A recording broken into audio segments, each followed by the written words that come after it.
The government panics again as 2 years later, in October 1795, France faces another crisis. This moment is known as le 13 Vendémiaire. Vendémiaire was the first month of the French Republican calendar, and the 13th day becomes synonymous with one thing: armed insurrection in Paris.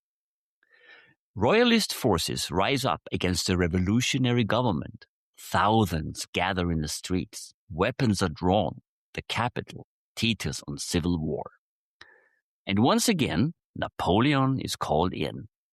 This time, the problem is not an enemy outside the city. It is the crowd itself. Napoleon assesses the situation quickly. Negotiations will fail. Delay will embolden the rebels. He orders artillery into the streets. When the cannons fire grapeshot into the crowd, the uprising collapses almost instantly. The violence is brutal. The result is unmistakable. Order is restored. Under existential threat, human groups temporarily accept coercion if it restores stability. Fear compresses moral reasoning. The question becomes simple. Does this stop the chaos? Vendémiaire does. Napoleon is no longer just competent. He's necessary.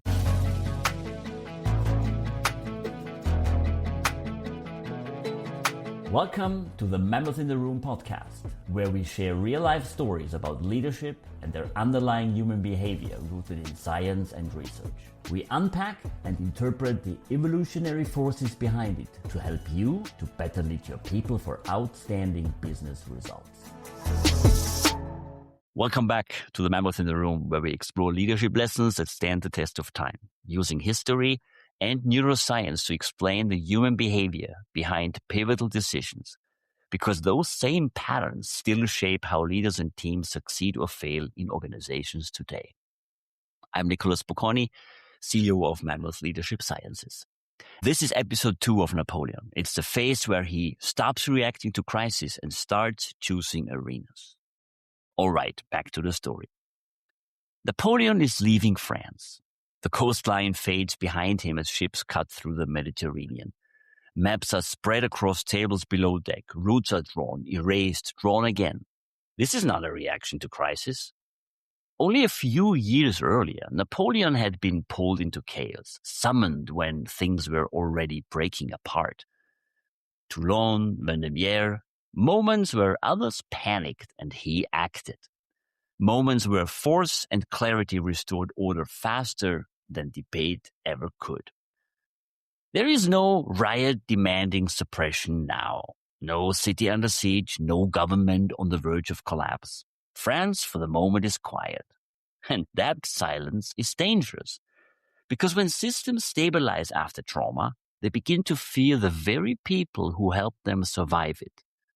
Once the immediate threat recedes, attention turns inward. The question stops being, can you make the chaos stop? And becomes, what will you do with the power you've gathered? So when the opportunity arises for Napoleon to command an expedition far from Paris, the decision feels practical, strategic, almost generous. In reality, it is something else.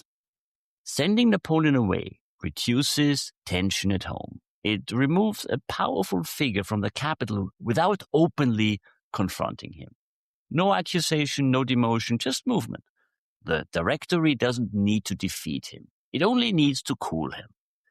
From a behavioral perspective, this is a familiar maneuver. Groups tolerate strong leaders until their strength itself has become threatening. When a leader's competence outpaces the legitimacy of the system, tension rises. Before open conflict, containment often appears first. And Napoleon does not resist it. As the ships move south, Napoleon is not thinking like a subordinate being reassigned. He is thinking like a leader choosing a stage. It is symbolism, it is history, it is myth. And leaders who understand human psychology know that success alone is never enough. To rise beyond competence, power must be wrapped in meaning. Results get you noticed. Meaning gets you followed.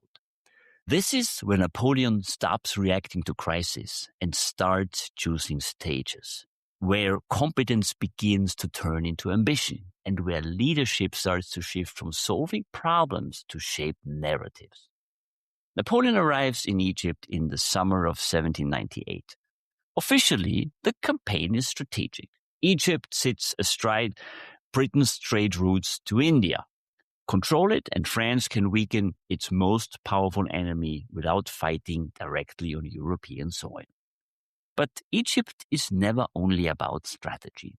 Napoleon presents himself not merely as a general, but as a civilizing force, a man linking modern France to the grandeur of antiquity. He speaks openly of Alexander the Great and places himself deliberately within a historical lineage.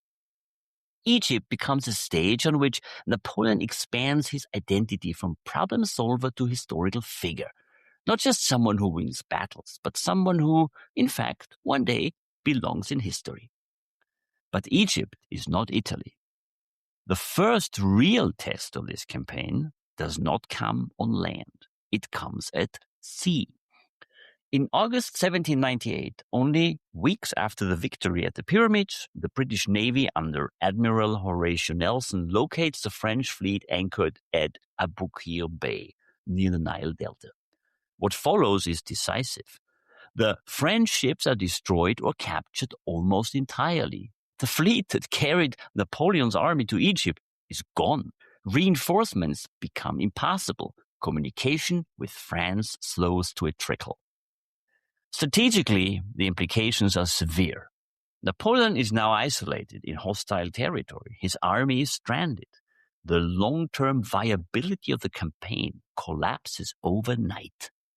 This is Napoleon's first undeniable failure on a grand scale. But what makes this moment extraordinary is not the failure itself. It is what does not happen because of it. There is no immediate reckoning, no loss of authority, no visible cost to Napoleon's status. News travels slowly and selectively. Reports sent back to France emphasize victories on land and minimize naval disaster. The narrative of Egypt remains largely intact. This creates a critical distortion. When failure carries no visible consequence, leaders do not feel the full error signal. Confidence survives intact. Beliefs are reinforced rather than revised. The story protects the self. Napoleon has failed, and yet nothing seems to happen. Napoleon leaves Egypt quietly. There is no announcement, no formal recall, no declaration of failure.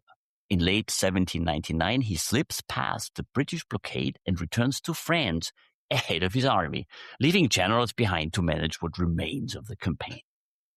Now, when Napoleon arrives back home, he immediately understands that France is worse than when he left. He is not at all greeted with suspicion or any other negative consequences based on what happened in Egypt. France has bigger fish to fry. The Directory is discredited. Corruption is rampant. Military defeats in Europe have piled up. Inflation is rising. Confidence in the revolutionary government has collapsed to the point where survival, not ideology, dominates public thinking. Legitimacy has drained out of the system. And where legitimacy disappears, space opens. Napoleon's return is almost cinematic. He is not greeted as a deserter or a failed commander. He is welcomed as a familiar figure from a time when things briefly worked. His Egyptian campaign, insulated from its worst realities, still carries the glow of ambition, victory, and purpose. Human groups facing uncertainty gravitate toward recognizable competence. When institutions fail repeatedly, people stop trusting processes and start trusting people, especially those associated with past stability. Napoleon fits perfectly into that vacuum. He does not rush. He does not seize anything immediately. Instead, he listens. He observes alliances fracturing, rival politicians maneuvering, generals hedging their bets. he allows others to approach him. Influence accumulates without force. This is timing. Here is a universal leadership truth. Power is strongest when it appears to be requested rather than taken. When leaders step in too early, they provoke resistance. When they wait until the system is visibly failing, intervention feels like rescue. And this is where we pause today, not because the story is complete, but because it has reached a critical threshold. Nothing dramatic has happened yet. And that's exactly the point. Because history rarely turns at the moment of action. It turns earlier when conditions quietly make action inevitable. In the next episode, we'll step into that moment, into Brumaire, into the transition from leadership to regime, from problem solver to ruler. All right, this was it for today. If this episode resonated with you, whether as a leader, a student of history, or someone curious about why power unfolds the way it does, please subscribe, rate, and share it with someone in your network who would appreciate this kind of perspective. And a quick note before we close, Mammoth Leadership Sciences is very soon launching its online leadership academy. It's packed with insights, tools, and frameworks to help you become a more self-aware, adaptive leader. Keep an eye out. And lastly, if you want more, you can order my book. It shares the title of this podcast, The Mammoth in the Room. It's a practical roadmap showing how great leaders and their teams embrace evolutionary truths for outstanding results. And it does it across 3 sections on people, on strategy, and on implementation. Until next time, lead wisely, think critically, and don't let ancient instincts hijack your modern leadership. I'm Nicholas Bocconi, and this is The Mammoth in the Room.